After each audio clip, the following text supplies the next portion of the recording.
Hola, soy el doctor José Ernesto Contreras Pulido y hoy quiero hablarles sobre la última semana del ministerio terrenal de Jesús.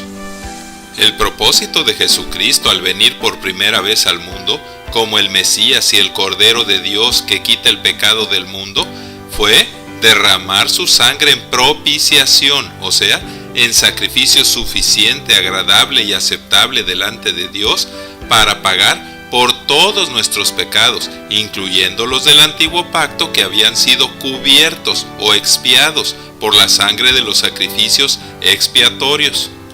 Además, al ser en todo semejante a nosotros pero sin pecado, fue el sustituto aceptable ante Dios para cumplir por nosotros toda la ley mosaica, y cuando resucitó, también conquistó para nosotros la vida eterna. Por eso dice la Biblia que por el gozo puesto delante de él, sufrió la cruz, menospreciando el oprobio, y se sentó a la diestra del trono de Dios.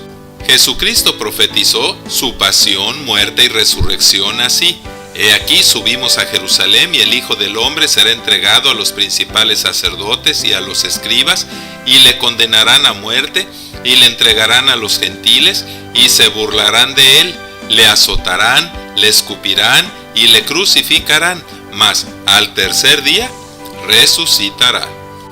Todo esto sucedió durante la última semana de su ministerio terrenal, cuando dice el Evangelio que cuando se cumplía el tiempo en que había de ser recibido arriba, él valientemente afirmó su rostro para ir a Jerusalén, para destruir por medio de la muerte al que tenía el imperio de la muerte, esto es, al diablo, y librar así a todos los que vivían con temor a la muerte. Aunque ya había sido antes rechazado por los judíos en Nazaret, Galilea y Samaria, ahora viene para ser crucificado por ellos en Jerusalén. Así, aunque a lo suyo vino y los suyos no le recibieron, a todos los judíos y gentiles que le reciben, aceptan y creen en su nombre, confesándolo como Salvador, les da el derecho o potestad de ser hechos hijos de Dios. Junto con su manifestación como el Rey de los judíos y el Mesías, Jesucristo en esta última semana hizo 3 actos simbólicos, proféticos y mesiánicos que, como muchas de las profecías del Antiguo Testamento, tendrían cumplimiento en ese tiempo y además en el fin del mundo, y son su entrada triunfal como Mesías en Jerusalén, la limpieza del templo y la última cena, que era símbolo del nuevo pacto.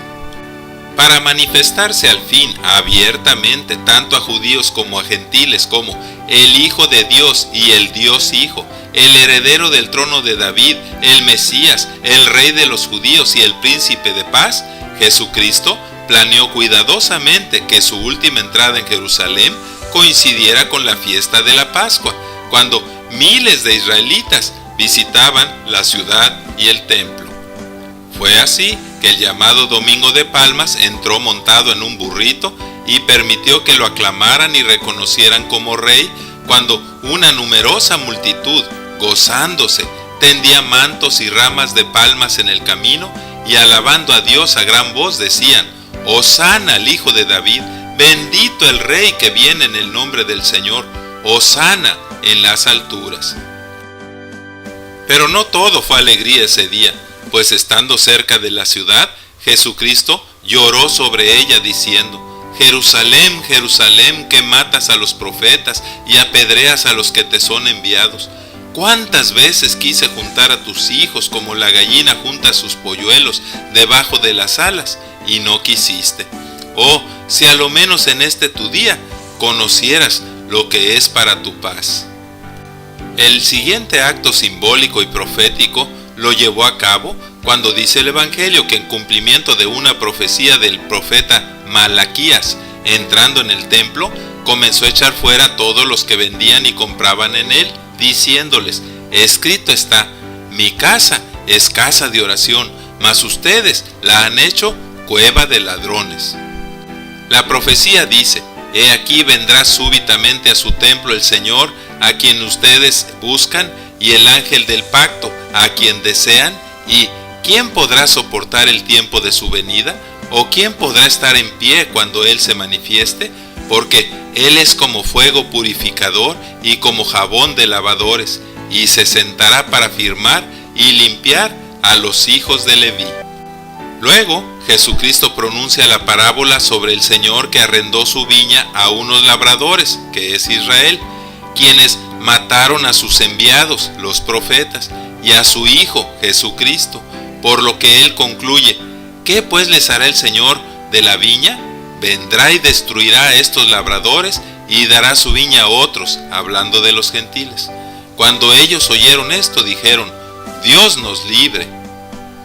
Ahora Jesús da uno de sus juicios proféticos, la destrucción de Jerusalén, que se cumpliría en el año 70 después de Cristo, a manos del general romano Tito. Porque vendrán días sobre ti, dice la Biblia, cuando tus enemigos te rodearán con vallado y te sitiarán, y por todas partes te estrecharán y te derribarán a tierra y a tus hijos dentro de ti, y no dejarán en ti piedra sobre piedra, por cuanto no conociste el tiempo de tu visitación. También en esta semana tienen lugar sus últimos diálogos y controversias con los principales sacerdotes, los escribas y los ancianos del pueblo, quienes, dice el Evangelio, que comprendiendo que contra ellos había dicho la parábola de la vid, acechándole enviaron espías que se simularan justos a fin de sorprenderle en alguna palabra y así entregarle al gobernador. Y fue así que le preguntaron: ¿con qué autoridad haces estas cosas? ¿O quién es el que te ha dado esta autoridad? Pero cuando ellos se rehusaron a contestar si Juan el Bautista había venido de parte del cielo porque los comprometía como desobedientes a Dios, Jesucristo les dijo: yo tampoco les diré entonces con qué autoridad hago estas cosas. Luego, los fariseos y los herodianos le preguntaron: Maestro, ¿nos es lícito dar tributo a César? Y él les dijo: ¿por qué me tientan, hipócritas? Muéstrenme la moneda del tributo. ¿De quién es esta imagen y la inscripción? Y le dijeron: de César. Entonces les dijo: den a César lo que es de César y a Dios lo que es de Dios. Y maravillados de su respuesta, callaron. Los saduceos, que no creían en la resurrección, también le preguntaron: Maestro, hubo 7 hermanos que tomaron, uno tras otro por esposa, a la misma mujer. En la resurrección, ¿de cuál de ellos será esposa? Y Jesús les respondió: erráis ignorando las Escrituras y el poder de Dios, porque en la resurrección serán como los ángeles y no se casarán. Luego, un fariseo le preguntó: Maestro, ¿cuál es el gran mandamiento en la ley? Jesús le dijo: amarás al Señor tu Dios con todo tu corazón y con todas tus fuerzas y con toda tu alma y mente. Este es el primero y grande mandamiento, y el segundo es semejante: amarás a tu prójimo como a ti mismo. De estos 2 mandamientos dependen toda la ley y los profetas. Después, al ver a los ricos que echaban sus ofrendas en el arca y a una viuda muy pobre que echaba allí 2 blancas, dijo: esta viuda pobre echó más que todos, porque aquellos echaron de lo que les sobra, mas esta de su pobreza echó todo el sustento que tenía, enseñándonos que Dios no mira lo que mira el hombre, sino que mira la intención del corazón. Que todo esto nos ayude a apreciar más el mensaje que dice: porque de tal manera amó Dios al mundo, que ha dado a su Hijo unigénito, para que todo aquel que en él cree no se pierda, mas tenga vida eterna. El que en él cree y le recibe como Salvador no es condenado, pero el que no cree ya es condenado porque no ha creído en el unigénito Hijo de Dios.